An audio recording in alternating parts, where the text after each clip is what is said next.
This video, based on CinemaSins, is made purely for entertainment, so please do not take it too seriously. Enjoy.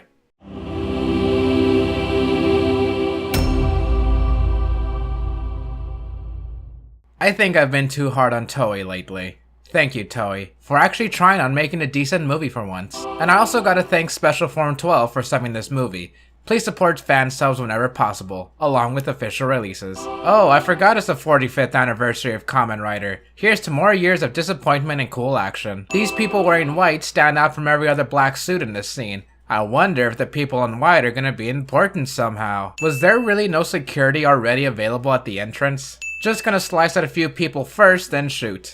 Yeah, I'll forgive Dr. Pac-Man. Dan has a quill on a tentacle pen, and that's just weird. Brand new toys that will ultimately end up being 10 times more expensive than they're really worth. Dan is already being held at gunpoint. Is the sword really necessary? That's a Pac-Man and a Kamen Rider Gem reference in one. Proto-Gashots work exactly like Gaia memories, apparently. And real-life explosions have cartoonish effects, although I do like it. Ooh, 20 million yen for beating a video game. I can buy like 2 pizzas with that money. I always knew Pixels would be back for revenge. Haha, get it? The protagonist is quirky and clumsy. The only power Takaru has anymore is being able to mug at the camera. But I do like how the crossover begins at the start, similar to Drive X Ghost. We get it. Takaru loves friendship and peace more than Forze. Is this something a teacher would really say in front of his class? I'd assume that even in Japan it would be very rude. Never would I've imagined Pac-Man being in a crossover with Kamen Rider. I'd assume Asuna has never seen any Pac-Man organisms, period. A throwback to the Ghost movie where Heisei made his cameo appearance. Ghost has one of the coolest suits in Kamen Rider and he can't use it right now?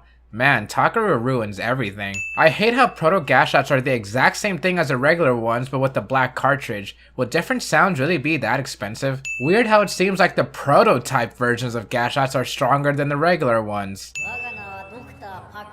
Is that really the voice they're gonna go with? Those are a lot of victims. It's a change of pace from the regular single victim of the week. Wow, this is actually really clever of how they're incorporating game mechanics into the movie. Well, I'd expect even regular people to know the basics of Pac-Man. One thing I like about recent crossover movies is that there's time for the main writers to just talk and be themselves. Let's forgive 10 Sins just because of Shinosuke. I thought the Buckster would be based on an old Atari game rather than Legos. This reveal for the identity of Dr. Pac-Man is kinda lame and it happened way too early. Makoto and Alan out of nowhere.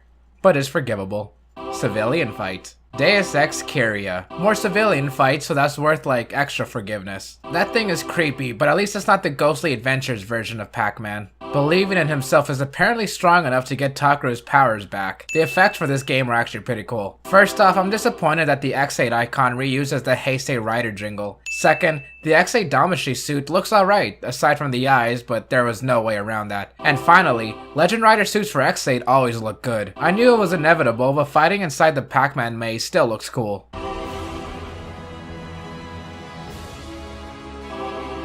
Yeah, I'll forgive a few sins for Haruto returning out of nowhere. I didn't know this was also a crossover with Bima X. I know it's just the 3 of them so far, but this is still awesome. It's already getting better than Movie Wars Megamax. It's like this movie is going all out with its civilian fights. Despite Koda's actor not returning, I'm still glad we at least got to see the suit again. Well, at least there's an explanation this time, unlike Mr. Belt just appearing out of nowhere in Drive X Ghost. Amen. I don't think I need to explain why this is so awesome. A lot of these upcoming scenes are just fights, but we get to see the suits in action again. The fight is great like always, and the themes for the writers are used. This movie has just been really good so far, and I can't emphasize enough how much love has been put into it. But then we get BS like Takaru getting a brand new form quite literally out of nowhere. Then again, it does look kinda nice. I especially love the silent build up to a new insert theme by Rider Chips and Kamen Rider Girls. Alright, Emu getting Mighty Brothers this way might be a little bit better than in the show. I'll just say it. This crossover is better than Movie Wars Megamax. You can see it clearly. Takaru has no pulse. He's not alive with his heart just being weak. Takaru literally is not breathing.